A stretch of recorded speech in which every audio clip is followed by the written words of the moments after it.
নাগরিক সংবাদে স্বাগত। সঙ্গে আছি আমি লাইলা নাজনীন। সংবাদ শিরোনাম শুনছিলেন, এবার বিস্তারিত। ফেব্রুয়ারি মাসে জাতীয় নির্বাচন অনুষ্ঠানের প্রস্তুতি নিচ্ছে সরকার। জাতিসংঘ সাধারণ পরিষদে দেওয়া ভাষণে প্রধান উপদেষ্টা অধ্যাপক মোহাম্মদ ইউনূস বিশ্ব নেতাদের কথা জানান। একই সঙ্গে বিশ্ব দরবারে তুলে ধরেন দেশের গণতান্ত্রিক অগ্রগতি আর সংস্কারের কথা। এ সময় তিনি রোহিঙ্গা সংকটের স্থায়ী সমাধান ও তহবিল বাড়ানোর আহ্বান জানান। সাইদ আরমানের রিপোর্ট। নিউ ইয়র্কের স্থানীয় সময় সকালে বিশ্ব দরবারে ভাষণ দেন বাংলাদেশের প্রধান উপদেষ্টা অধ্যাপক মোহাম্মদ ইউনূস। দেশের রাজনৈতিক পট পরিবর্তনের পর দ্বিতীয়বারের মতো এই বিশ্ব মানবতার দরবারে বাংলাদেশের হয়ে যোগ দিলেন তিনি। হোক না কেন তার নিরসন। ভাষণে মোহাম্মদ ইউনূস অন্তর্বর্তী সরকারের শাসনামলে 1 বছরের রূপান্তরের কথা জানান বিশ্ব নেতাদের। জানান গণতান্ত্রিক অগ্রগতি আর সংস্কারের কথাও। শাসন ব্যবস্থা, বিচার বিভাগ, নির্বাচন ব্যবস্থা, জনপ্রশাসন, আইন শৃঙ্খলা রক্ষা, দুর্নীতি বিরোধী কার্যক্রম, নারী অধিকার সহ সকল জাতীয় গুরুত্বপূর্ণ ক্ষেত্রে প্রয়োজনীয় সংস্কার করার জন্য আমরা 11টি স্বাধীন সংস্কার কমিশন প্রতিষ্ঠা করি। কমিশনগুলি জনমত যাচাই ও গভীর পর্যালোচনা করে বিস্তারিতভাবে সংস্কার কার্যক্রম সমূহ সুপারিশ করে। প্রধান উপদেষ্টা নির্বাচনের প্রসঙ্গ তুলে ধরেন। বলেন, আমাদের লক্ষ্য ছিল ক্ষমতার ভারসাম্যপূর্ণ একটি গণতান্ত্রিক রাষ্ট্র কাঠামো গড়ে তোলা, যেখানে আর কোনো স্বৈরশাসক ফিরতে পারবে না। আগামী বছরের ফেব্রুয়ারি মাসে আমরা জাতীয় নির্বাচন অনুষ্ঠানের প্রস্তুতি নিচ্ছি। পাশাপাশি স্বচ্ছতা ও জবাবদিহিতা, আইনের শাসন নিশ্চিত করবার জন্য আমাদের নিরবচ্ছিন্নভাবে নাগরিক বান্ধব সংস্কার চালিয়ে যাচ্ছে। নির্বাচনে যে দলই জনগণের সমর্থন পাক না কেন, সংস্কার কার্যক্রম বাস্তবায়নে আর কোনো অনিশ্চয়তার অবকাশ থাকবে না বলেও মনে করেন প্রধান উপদেষ্টা। একই সঙ্গে রোহিঙ্গা সংকট উত্তরণে বিশ্ব নেতাদের সমর্থন চান তিনি। আমাদের প্রতিবেশী দেশ মায়ানমারে চলমান সংঘাত সমগ্র অঞ্চলের জন্য গভীর উদ্বেগজনক পরিস্থিতির সৃষ্টি করেছে। এটি যে শুধু আঞ্চলিক স্থিতিশীলতাকে ঝুঁকিতে ফেলছে তা নয়, বরং বাংলাদেশে আশ্রয়প্রাপ্ত বলপূর্বক বাস্তুচ্যুত রোহিঙ্গাদের তাদের মাতৃভূমি মায়ানমারে প্রত্যাবাসনকেও কঠিন করে তুলেছে। 8 বছর পার হয়ে গেল, রোহিঙ্গা সংকটের কোনো সমাধান হলো না। উপরন্তু বাংলাদেশ প্রতিনিয়তই মায়ানমার থেকে আগত রোহিঙ্গাদের আশ্রয় দিয়ে চলেছে। শূন্য কার্বন, শূন্য দারিদ্রতা ও শূন্য বেকারত্ব, এই 3 শূন্যের বিশ্বের স্বপ্ন উপস্থাপন করেন মোহাম্মদ ইউনূস।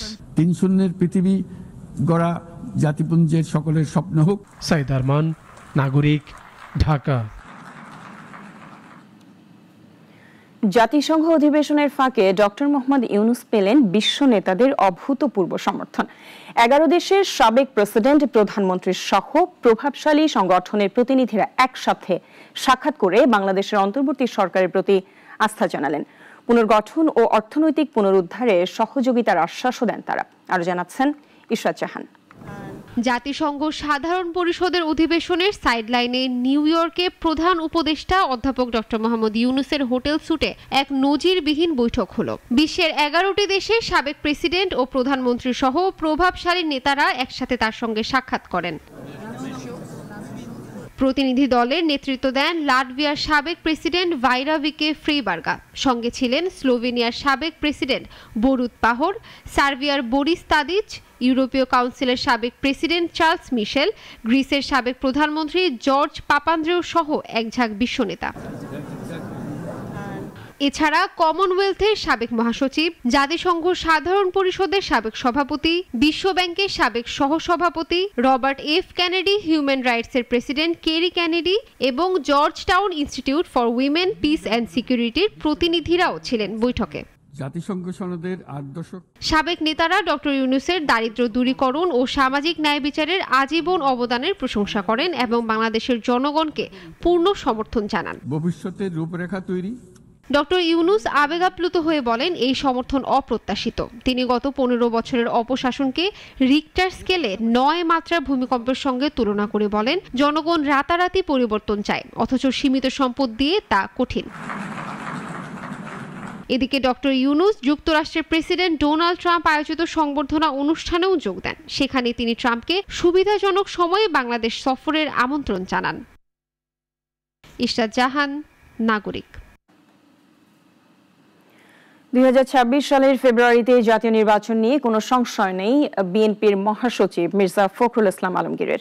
শুক্রবার জাতিসংঘের প্রধান উপদেষ্টা ডক্টর মোহাম্মদ ইউনূসের বক্তব্য শেষে সাংবাদিকদের প্রশ্নের জবাবে তিনি একথা বলেন। তার ভাষণের মধ্যে ওই কথাগুলি এসছে, তার সরকার এসে কিভাবে তিনি কাজগুলো শুরু করেছেন সেটাই তিনি আজকে জাতিসংঘে কথাগুলো তুলে ধরেছেন। আমরা অত্যন্ত খুশি জেনে ফার্স্ট টাইম বিরোধী রাজনৈতিক দলগুলোকে সরকারের কাজের সঙ্গে সম্পৃক্ত করে তিনি জাতিসংঘে নিয়ে এসেছিলেন। জাতিসংঘ সাধারণ পরিষদে প্রধান উপদেষ্টার সঙ্গে 6 রাজনৈতিক নেতার উপস্থিতি বিশ্বকে জানিয়ে দিয়েছে বাংলাদেশ গণতান্ত্রিক রূপান্তরের জন্য প্রস্তুত। নিউ ইয়র্কে এক সংবাদ সম্মেলনে এসব কথা বলেন প্রধান উপদেষ্টার প্রেস সচিব শফিকুল আলম। চিফ অ্যাডভাইজারের সাথে 6 জন নেতা এসছেন এবং তারা বিভিন্ন সেশনে জয়েন করছেন এবং তারা এই পুরো তাদের যে প্রেজেন্স আজকে ইউএন জেনারেল অ্যাসেম্বলিতে একসাথে তারা যে বার্তাটা দিচ্ছেন যে আমরা ইউনাইটেড আছি এবং আমরা ইউনাইটেডলি ইলেকশনের দিকে এগিয়ে যাচ্ছি, এই জিনিসটা খুবই বড় মেসেজ, শুধুমাত্র দেশের জন্য না, পুরো পৃথিবীর জন্য। ফ্যাসিস্ট বিদায়ের 14 মাস পেরোলেও প্রতিনিধিত্বহীন সরকার দেশ চালাচ্ছে মন্তব্য করেছেন বিএনপি নেতারা। তারা বলেন মানুষের চাওয়া একটি নির্বাচিত সংসদ ও গণতান্ত্রিক জবাবদিহিতামূলক সরকার। রাজধানীতে এক সেমিনারে অন্যান্য দলের নেতারা বলেন নির্বাচন করাটাই এখন বড় সংকট। সংস্কার নির্বাচন প্রেক্ষিত জাতীয় ঐক্য শীর্ষক সেমিনার রাজধানীর BIISS মিলনায়তনে অংশ নেন বিভিন্ন শ্রেণী পেশার মানুষ সহ বিএনপি ও অন্যান্য রাজনৈতিক দলের নেতারা। সেমিনারে দেশের বর্তমান অবস্থা, নির্বাচন, সংস্কার, অর্থনৈতিক পরিস্থিতি এবং এসব বিষয়ে করণীয় নিয়ে আলোচনা হয়। জনগণের ম্যান্ডেট নিয়ে দেশ পরিচালনা করতে হবে জানিয়ে বিএনপি নেতারা বলেন জনগণের বাইরে গিয়ে যে চর্চা চলছে তা জাতিকে বিভক্ত করবে। আজকে 14 মাসে বাংলাদেশ আবারও প্রতিনিধিত্বহীন একটি দেশ হিসেবে পরিচালিত।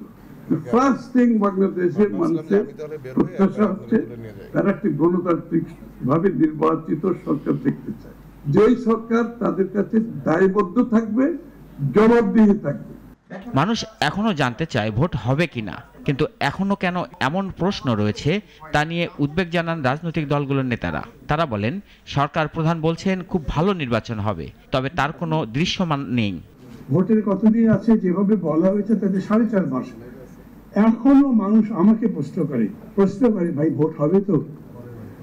এটা কোন ধরনের কথা? 4 মাস পরে ভোট, এখনো যদি মানুষ সন্দেহের মধ্যে থাকে তাহলে আমাদের ক্রাইসিস কি? ঐক্যমত্যের বাহিরে গিয়ে নানা প্রস্তাবনার মধ্য দিয়ে জাতির মধ্যে এক ধরনের বিভেদ সৃষ্টি করার চেষ্টা করা হচ্ছে বলেও অভিযোগ করেন বক্তারা।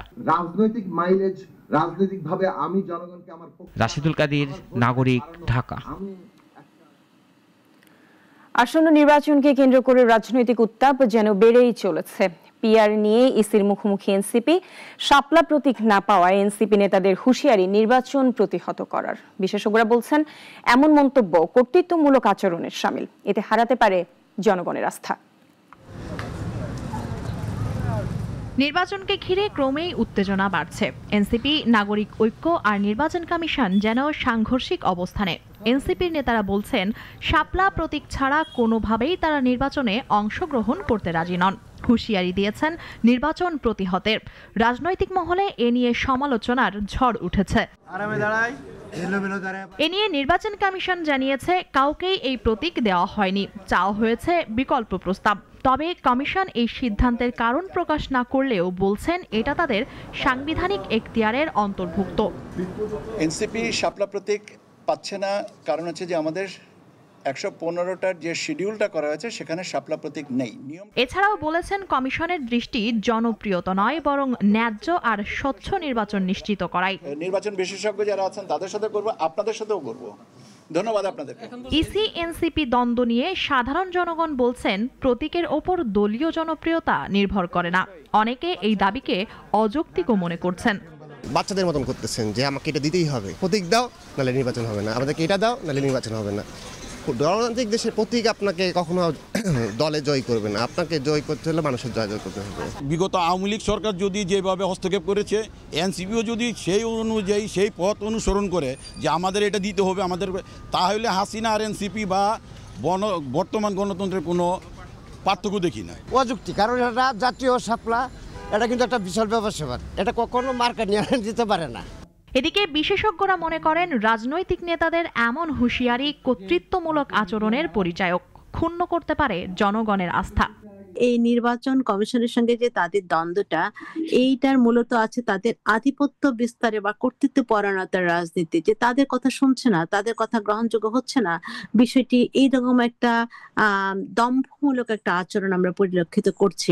একে তো মার্কা গুরুত্বপূর্ণ নয়, আর দ্বিতীয়ত যে ধরনের কর্তৃত্ববাদী আচরণ তারা প্রকাশ করছে মার্কাকে ঘিরে, সেগুলো কিন্তু রাজনৈতিক দল হিসেবে তার জনমনে তাদের স্থায়িত্ব, জনমনে তাদের গ্রহণযোগ্যতা নিয়েও কিন্তু ভবিষ্যতে প্রশ্ন আসতে পারে। রাজনৈতিক ভিন্নমত থাকলেও নিরপেক্ষ ও সমান সুযোগ নিশ্চিত করাই গণতান্ত্রিক প্রক্রিয়ার মূল শর্ত। আর সেই শর্ত মেনেই কাজ করার আহ্বান সাধারণ জনগণ থেকে শুরু করে সকল শ্রেণী পেশার মানুষের। মুনিয়া চৌধুরী, নাগরিক, ঢাকা। গোপালগঞ্জের কাশিয়ানীতে বাস ও ইজি বাইকের সংঘর্ষে 2 নারী সহ 4 জন নিহত হয়েছেন। এ ঘটনায় শিশু সহ আরও 3 জন আহত হয়েছেন। দুপুর 12টার দিকে ঢাকা খুলনা মহাসড়কের কাশিয়ানী উপজেলার মাঝিগাতি বাসস্ট্যান্ড এলাকায় এ দুর্ঘটনা ঘটে। পুলিশ ও স্থানীয় সূত্রে জানা যায়, খুলনা থেকে ছেড়ে আসা ঢাকাগামী ইমাদ পরিবহনের একটি বাস কাশিয়ানীর মাঝিগাতি এলাকায় পৌঁছালে বিপরীত দিক থেকে আসা একটি ইজি বাইকের সঙ্গে সংঘর্ষ হয়। এতে ঘটনাস্থলেই 2 জন নিহত হন। ফায়ার সার্ভিসের কর্মী ও স্থানীয়রা আহতদের উদ্ধার করে উপজেলা স্বাস্থ্য কমপ্লেক্সে নিয়ে গেলে সেখানে 2 জনকে মৃত ঘোষণা করেন চিকিৎসক। ভারী বৃষ্টিপাতে জলাবদ্ধতার কবলে যশোরের ভবদহ অঞ্চলের লাখো মানুষ। পানির নিচে তলিয়ে গেছে শিক্ষা প্রতিষ্ঠানগুলো, থেমে গেছে শিক্ষার্থীদের পাঠদান। বিরূপ পরিবেশে প্রতিনিয়তই বাড়ছে দুর্ঘটনা। খন্দকার তরিকুলের রিপোর্টে জানাচ্ছেন শাশ্বতী সরকার। তীব্র বৃষ্টিতে জুন মাস থেকেই জলাবদ্ধতার কবলে ভবদহ এলাকা। 4 মাস ধরে পানিতে তলিয়ে আছে রাস্তাঘাট, ঘরবাড়ি সহ পুরো এলাকা। ডুবে গেছে মনিরামপুর, কেশবপুর ও অভয়নগর উপজেলার শিক্ষা প্রতিষ্ঠানগুলো। ব্যাহত হচ্ছে পাঠদান কার্যক্রম। চারপাশে পানি থাকায় কমেছে উপস্থিতিও। ভুক্তভোগীদের দাবি, বছরের অন্তত 6 থেকে 7 মাস পানিতে নিমজ্জিত থাকে বিদ্যালয় গ্রাউন্ড। শ্রেণীকক্ষে 2 থেকে 3 ফুট পর্যন্ত পানি উঠে। শিক্ষার্থীরা সবসময় এখানে আসতে পারে না, আবার এক শিক্ষার্থী আসতে যে পড়ে গেছে, ভিজা অবস্থায় চলে গেছে। আজকে স্কুল মাঠে 4 ফুটের মতন জল। ভগদায় জল আটকানোর কারণে আমাদের স্কুলের অবস্থা খুবই খারাপ। স্কুলে আসতে অনেক সময় আমি পড়ে যাই, ব্যাগ বই খাতা সব ভিজে যায়। প্রচুর ময়লা আবর্জনা আসছে, আমরা পড়তে পারছি না, প্রচন্ড গন্ধ বেরোচ্ছে এই জলের পচা গন্ধে। এই স্কুলে আসতে সমস্যা হচ্ছে, স্যাররা ঠিকভাবে ক্লাস নিতে পারতেছে না। আমাদের ছেলে মেয়েদের আসতে অসুবিধা হচ্ছে, বাথরুমের সমস্যা, বাথরুমে যেতে গেলে এখানে পানি হয়ে গেছে। 40 থেকে 45টা স্কুল পানির তলে, আমাদের ছেলে মেয়েদের লেখাপড়া ব্যাহত হচ্ছে। জলাবদ্ধতার স্থায়ী সমাধান না হলে সংকটের উত্তরণ হবে না বলে দাবি শিক্ষা কর্মকর্তার। স্কুলের মাঠে পানি থাকে, পানি মধ্যে তারা আসলে স্কুলে আসে, আমাদের পড়াশোনা আসলে হ্যাম্পার হয়। উপদেষ্টা মহোদয় এসেছিল, আমরা ওনাকে জানিয়েছি, আমাদের সচিব স্যারকে জানিয়েছি, মহাফজল স্যারকে জানিয়েছি। মূল সমস্যার সমাধান হলে আসলে আমাদের এই সমস্যাটা থেকেই যাবে। যথাযথ পদক্ষেপ না নিলে আরো অর্ধশত বিদ্যাপীঠ পানিতে তলিয়ে যাবে বলে আশঙ্কা এলাকাবাসীর। শাশ্বতী সরকার, নাগরিক। নানান আয়োজনের মধ্য দিয়ে পালিত হলো বিশ্ব পর্যটন দিবস 2025। কক্সবাজারে লাবণী পয়েন্ট থেকে জেলা প্রশাসনের উদ্যোগে বর্ণাঢ্য র্যালি বের হয়। ঘোড়ার গাড়ি, ব্যান্ড দল ও টুরিস্ট পুলিশের অংশগ্রহণে ছিল উৎসব মুখর পরিবেশ।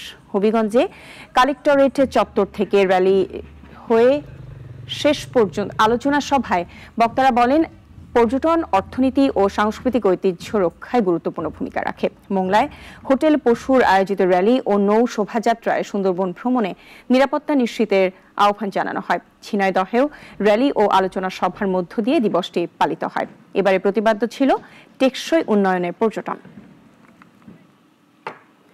অপরূপ সৌন্দর্যের লীলাভূমি হেয়ার আইল্যান্ড ও সোনার চর। বঙ্গোপসাগরে বুক চিরে জেগে ওঠা পটুয়াখালীর এই দ্বীপ আকৃষ্ট করবে যে কোনো ভ্রমণ পিপাসুর মন। বালুময় সৈকতের দৃশ্যের পাশাপাশি সোনার চরের বনাঞ্চলের ফাঁকে হরিণের অবাধ বিচরণ যেন মনে প্রশান্তি এনে দেয়। তুহিন রাজের রিপোর্ট, জানাচ্ছেন শাশ্বতী সরকার। বঙ্গোপসাগরের বুক চিরে জেগে উঠেছে রাঙাবালির হেয়ার আইল্যান্ড। বিস্তীর্ণ জলরাশি, সুদীর্ঘ বালুকাময় সৈকতে লাল কাঁকড়ার ছুটোছুটি। ডিম্বাকৃতির এই দ্বীপটির সৌন্দর্য আকৃষ্ট করবে যে কোনো পর্যটকের মন। হেয়ার আইল্যান্ডের পাশেই রয়েছে গাঢ় সবুজে মোড়া ঘন বনাঞ্চল সোনার চর। গাছের ফাঁক দিয়ে কখনো চোখে পড়ে হরিণের দল। কক্সবাজার, কুয়াকাটা কিংবা সুন্দরবনের চাইতে কোনো অংশেই কম নয় এই দ্বীপটি। পর্যটকদের দাবি, সরকারি কিংবা বেসরকারি উদ্যোগে পর্যটন সেবার উন্নয়ন করা গেলে জনপ্রিয়তার শীর্ষে স্থান পাবে হেয়ার আইল্যান্ডটি। এবং এখানে যদি যোগাযোগের সুবিধাটা একটু আরো উন্নত করা হয়, আমার মনে হয় ভালো হবে। দৃশ্য মনোরম দৃশ্য, জায়গাটা অনেক সুন্দর, কিন্তু যাতায়াত ব্যবস্থাটা একটু খারাপ, আসতে অনেক কষ্ট হয়েছে। এখানে ঘুরতে এসে আমার খুবই ভালো লাগলো। পর্যটন শিল্প উন্নয়নে দ্রুতই কর্মপরিকল্পনা গ্রহণ করা হবে বলে জানায় প্রশাসন। আমি ইতিমধ্যে পর্যটকদের সুবিধার্থে বিভিন্ন কার্যক্রম হাতে নিতে যাচ্ছি। হেয়ার আইল্যান্ড ও সোনারচর ছাড়াও উপজেলার জাহাজমারা ও তুফানিয়া নিয়ে পর্যটন জোন করা হলে দক্ষিণাঞ্চলে নতুন এক দিগন্ত যুক্ত হবে বলে আশা স্থানীয়দের। শাশ্বতী সরকার, নাগরিক।